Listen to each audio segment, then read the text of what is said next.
Khi mình mới hẹn hò, thời điểm đó mọi thứ rất đơn giản và hời hợt. Chỉ có mình thích bạn, bạn thích mình, chúng mình quen nhau đi. Không có quá nhiều kế hoạch về tương lai, nhưng tại thời điểm đó, chắc chắn chúng ta nghĩ là có đó. Điều đó không có nghĩa là tình cảm tuổi mới lớn là không có thực. Có chứ, nhưng ít lắm. Ở cái tuổi còn bồng bột, chưa nhiều kinh nghiệm và trải đời, dễ bị lôi cuốn bởi sự mới mẻ, thì hầu hết các mối tình thời đi học, thời mới lớn đều nhanh đến nhanh đi. Chúng ta chưa có nhiều trải nghiệm để cảm thông, để suy xét, để lắng nghe trực giác của mình.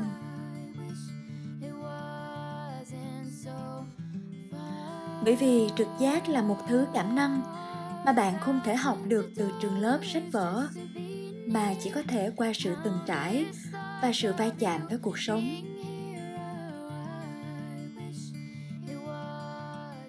Xin chào tất cả các bạn đang đến với kênh channel Tina Đỗ. Ngày hôm nay chúng ta sẽ cùng trò chuyện với nhau về một đề tài có phần riêng tư hơn một chút, đó chính là relationships. Dĩ nhiên trong cuộc sống, relationships không chỉ gói gọn về tình yêu nam nữ. Tina rất muốn chia sẻ với tất cả các bạn những mối quan hệ trong gia đình, bạn bè, đồng nghiệp vân vân. Nhưng ngày hôm nay, Tina sẽ bắt đầu chuỗi đề tài về relationships này bằng tình yêu nam nữ, vì mình nghĩ là có rất nhiều bạn trẻ ở cái lứa tuổi mới lớn như mình lúc trước thì các bạn rất tò mò và háo hức tìm hiểu về lĩnh vực này, lĩnh vực mà chúng ta không thể nào học được qua trường lớp mà chỉ có thể qua kinh nghiệm của cá nhân hoặc là qua những người xung quanh. Lúc mà mình mới biết rung động với ai đó thì lúc đó cảm giác vừa hồi hộp vừa hoang mang, và lúc đó những người bạn thân xung quanh trạc tuổi mình cũng chưa có nhiều kinh nghiệm tình trường, nhưng lại là những chuyên gia tư vấn tình cảm gà bông mà mình tin tưởng nhất. Với những ai mới đến channel của mình ngày hôm nay thì mình tên là Tina Đỗ. Mình đã trải qua các cuộc hẹn hò và một số mảnh tình vắt vai để gặp được người thương của mình hiện giờ, cũng vừa chính thức trở thành chồng của mình hồi đầu năm nay. Ngày hôm nay, Tina sẽ chia sẻ với bạn 13 bài học về tình yêu mà bản thân mình đã chiêm nghiệm được. Nếu như bạn đang trên hành trình tìm một nửa của mình hoặc đang học cách xây dựng một tình yêu lâu dài và sâu sắc thì bạn đừng bỏ qua video này nha. Một mối quan hệ lành mạnh và có khả năng đi được đường dài với nhau là khi hai bạn có thể trò chuyện và đồng cảm được với nhau. Có thể với nhiều người, đặc biệt là những người hướng ngoại, thì khá là dễ bắt chuyện với bất kỳ ai về bất kỳ chủ đề nào đó. Nhưng chuyện bạn có thể trò chuyện được với mọi người và đồng cảm được với họ là hai chuyện hoàn toàn khác nhau. Có rất ít người khiến cho bạn cảm thấy mình có thể chia sẻ được bất kỳ thứ gì mà không sợ bị đánh giá. Hơn nữa, khi ở trong một mối quan hệ đủ lâu, nhiều cặp đôi giảm tần suất trò chuyện cùng nhau. Họ dần trở thành thói quen của nhau nhiều hơn và quên mất đến chuyện trò chuyện nhiều hơn với đối phương để tìm hiểu về suy nghĩ, cảm xúc của đối phương như hồi mới hẹn hò. Nhưng các bạn thử nghĩ xem, khi chúng ta yêu một người và muốn xây dựng cuộc sống với người đó, lúc cả hai bạn già cùng nhau thì người đó không chỉ còn là người yêu mà còn là bạn đời, là bạn tâm giao để chúng ta có thể cùng san sẻ mọi thứ, dù vui, dù buồn, dù lớn, dù nhỏ.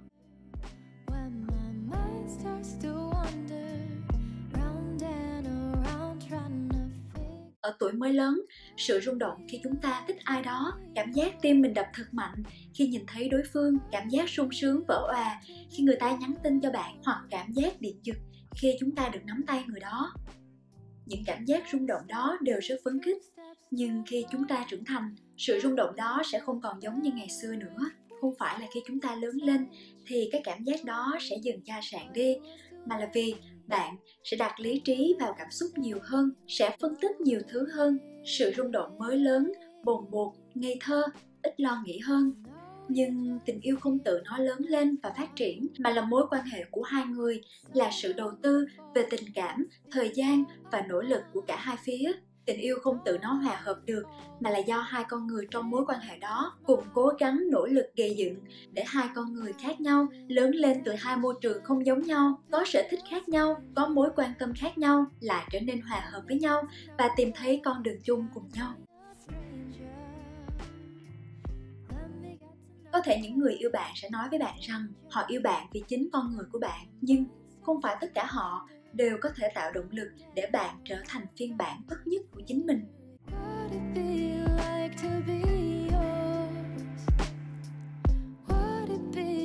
Họ yêu bạn và nhìn thấy những tiềm năng ở trong bạn mà đôi khi bạn còn hoài nghi ở bản thân mình. Và vì họ yêu bạn, cho nên họ sẽ tìm cách ủng hộ và giúp cho bạn phát triển bản thân, được phát huy tiềm năng và theo đuổi ước mơ của chính bạn. Điều đó khác với việc những người suốt ngày chê bai, so sánh bạn với người khác, bắt bạn phải thay đổi theo ý muốn của họ, khiến cho bạn cảm thấy mình không bao giờ là đủ và luôn tự ti mặc cảm về bản thân. Người yêu bạn, họ sẽ tin tưởng bạn còn hơn cả chính bạn tin bản thân mình, và khi đó họ sẽ ủng hộ và thúc đẩy để bạn có cơ hội đạt được những thứ mà bạn xứng đáng có. Tâm lý con người chúng ta thường tập trung vào những thứ không hoàn hảo thay vì tập trung vào những thứ hoàn hảo và tốt đẹp. Và nếu như bạn là người khó tính với bản thân thì bạn càng có khuynh hướng khó tính với người khác, với những người yêu thương mình, để mong muốn mọi thứ hoàn hảo nhất. Nhưng cuộc sống này không bao giờ là hoàn hảo cả. Nếu như bạn có thứ này thì sẽ thiếu thứ khác. Cho nên hãy giảm bớt những sự kỳ vọng của bản thân vào đối phương. Nếu như đó không phải là những vấn đề quá to tát, đi ngược lại với giá trị của bạn, thì hãy cố gắng kiên nhẫn bỏ qua, nhìn vào những mặt tích cực của vấn đề và tận hưởng những thứ mà mình đang có. Hãy học cách trân trọng người mình yêu bằng cách luôn nhắc nhở bản thân lý do vì sao ban đầu mình lại chọn người đó, điểm gì ở họ khiến cho bạn rung động. Tập trung vào những thứ mà họ có thay vì mong muốn họ phải thay đổi theo một mẫu hình nào đó mà bạn mong muốn.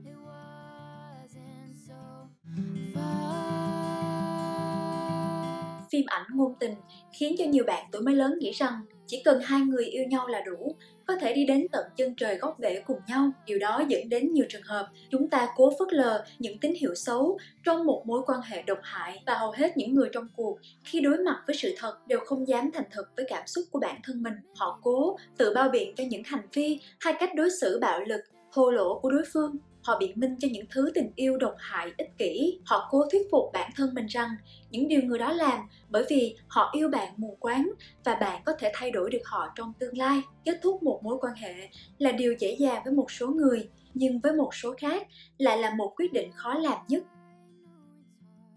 Mỗi trường hợp, mỗi câu chuyện tình yêu hoàn toàn khác nhau. Nhưng trong hàng ngàn lý do vì sao người trong cuộc không thể thoát được mối quan hệ độc hại, đó là vì họ sợ cô đơn, họ sợ sự thay đổi, họ sợ đối mặt với sự thật. Mình tin rằng một mối quan hệ lành mạnh là khi chúng ta được giữ cá tính của riêng mình và không xem người kia là cả thế giới. Bạn đặt tất cả suy nghĩ, tình cảm, niềm vui, nỗi buồn vào người đó, và có nghĩa là bạn hoàn toàn mất đi bản thân mình. Khi bạn xem một người là tất cả thì những thứ thuộc về bạn không còn là gì cả.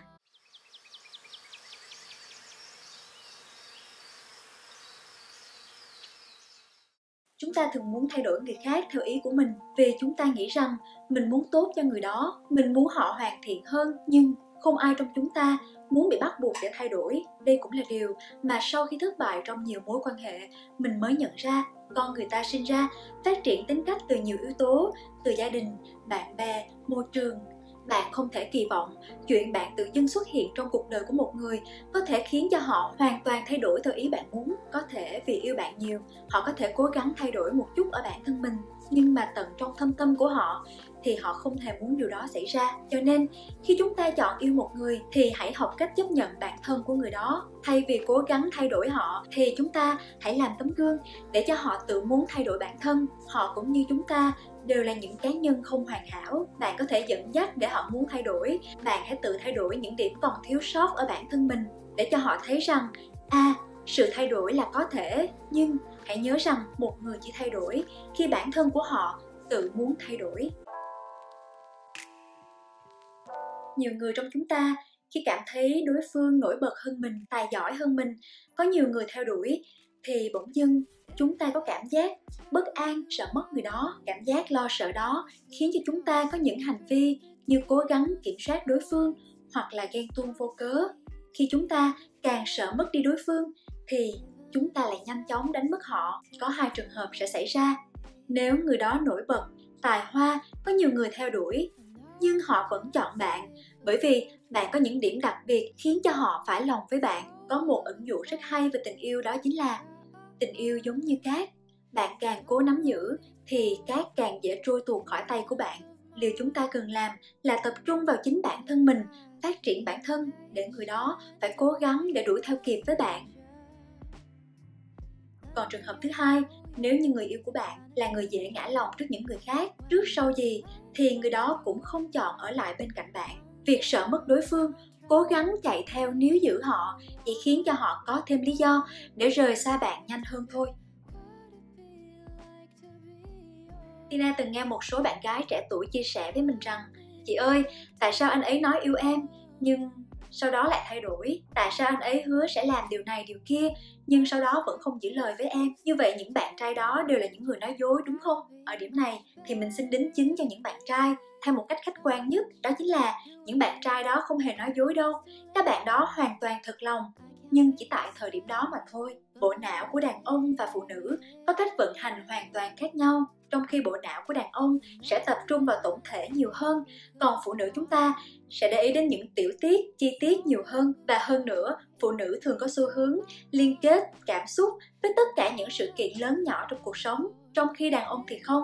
Nếu như bạn không vui bởi vì người yêu không nhớ ngày kỷ niệm của hai đứa, hoặc bạn cảm thấy buồn vì bạn quen người yêu 2-3 năm nhưng anh ấy không thể nhớ được màu sắc hay là món ăn của bạn yêu thích, đừng giận dữ, hãy bình tĩnh, kiên nhẫn, nhắc nhở bạn trai của mình, hoặc viết ra giấy và bỏ vào ví cho anh ấy. Đàn ông họ rất là đơn giản, cho nên phái nữ chúng ta đừng cố làm phức tạp hóa mọi thứ, bởi vì khi đó thì chúng ta chỉ gây mệt cho bản thân mình mà thôi. Mình không tự hào khi trải qua nhiều mối tình, nhưng mình thấy trân trọng vì sau mỗi thất bại thì mình lại rút ra được một bài học cho bản thân để không phạm sai lầm với người tiếp theo.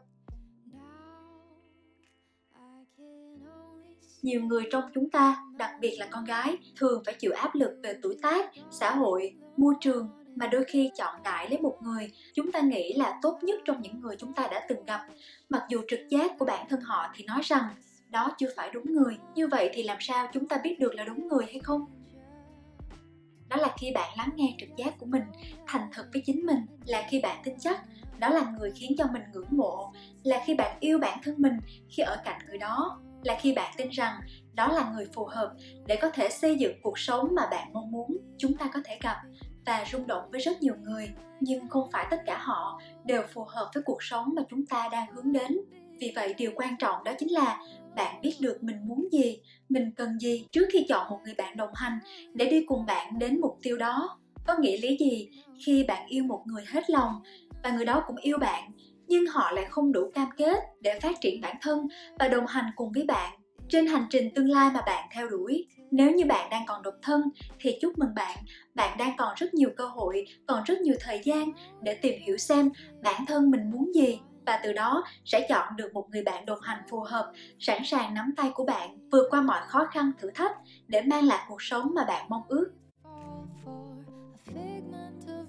Khi tham dự khóa học tìm hôn nhân tại Úc thì mình và chồng có được học một khóa học về ngôn ngữ tình yêu rất là thú vị. Và khi đó mình đã hiểu ra rằng mỗi người chúng ta đều có ngôn ngữ tình yêu không giống nhau.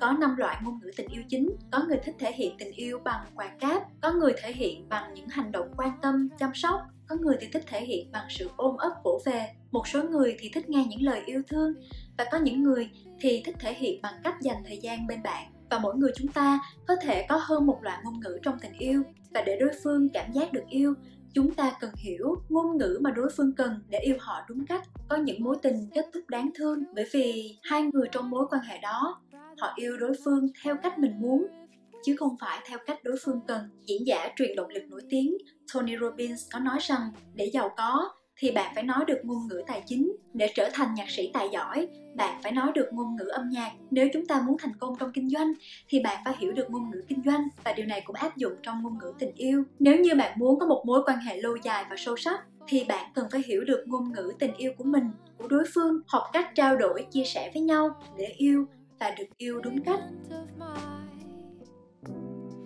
Khi ở lâu trong một mối quan hệ thì chúng ta thường mắc phải sai lầm, đó là quên mất trân trọng những điều nhỏ nhặt mà đối phương làm cho mình. Cảm giác yêu thương lâu ngày sẽ dần trở nên thân thuộc. Bạn mặc định những điều đối phương dành cho mình là điều hiển nhiên, bạn không cần nói, họ vẫn biết rằng bạn biết ơn họ, bạn vui, bạn hạnh phúc. Nhưng Để một mối quan hệ bền vững và sâu sắc, cả hai người trong mối quan hệ đó đều phải luôn được cảm thấy mình trân trọng, mình được công nhận, và những lời cảm ơn, những lời khen khi đối phương xách hộ vali vì sợ bạn xách nặng, đón bạn đúng giờ vì sợ bạn chờ lâu, nấu cho bạn một món ăn ngon hoặc rót cho bạn một ly nước khi bạn mệt mỏi hoặc bận rộn. Những lời cảm ơn đúng lúc, đúng hoàn cảnh sẽ kết nối cho hai bạn ngày càng khăng khít và sâu sắc hơn, cũng như khiến cho đối phương cảm giác được trân trọng và mong muốn được làm nhiều điều tuyệt vời hơn để cho bạn hạnh phúc. Nhiều mối quan hệ liên tục gặp xích mích bởi vì người trong cuộc không chịu trao đổi thẳng thắn những mong muốn và suy nghĩ của nhau. Phụ nữ của chúng ta có một thói quen khó bỏ, đó chính là thường nói ra những điều mà mình không muốn và lại giữ chặt trong lòng những điều mà mình thật sự muốn. Đàn ông thì họ rất là thích sự đơn giản, một là một, hai là hai. Có thể thời gian đầu khi họ đang cố gắng chinh phục bạn thì họ sẽ cố gắng đoán ý của bạn. Nhưng qua thời gian, nếu cứ phải cố gắng chạy theo trò chơi đấu trí của bạn thì họ sẽ cảm thấy mệt mỏi với mối quan hệ đó. Cho nên các cô gái, nếu thích thì nói thích, không thích thì nói không thích. Hãy cho người đàn ông của bạn cơ hội được biết cách chiều chuộng bạn, được làm cho bạn hạnh phúc. Bởi vì tất cả mọi thứ mà đàn ông làm, dù lớn dù nhỏ, cho người phụ nữ của họ chỉ với mong muốn đó là khiến cho người phụ nữ của anh ta mỉm cười và hạnh phúc.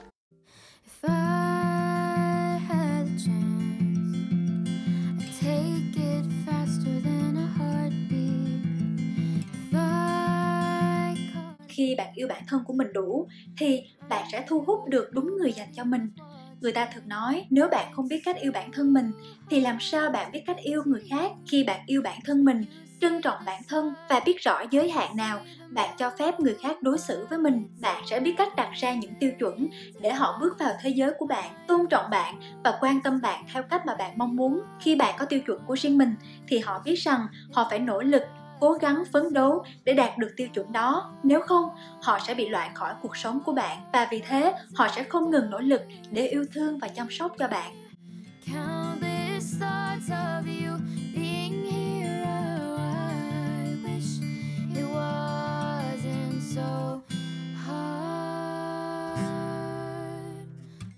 Tina hy vọng 13 bài học về tình yêu vừa rồi sẽ giúp cho các bạn có thêm những kinh nghiệm sống, cũng như có thể giúp cho các bạn tìm thấy bài học nào đó để áp dụng cho tình yêu, học cách yêu thương bản thân mình và yêu thương người khác.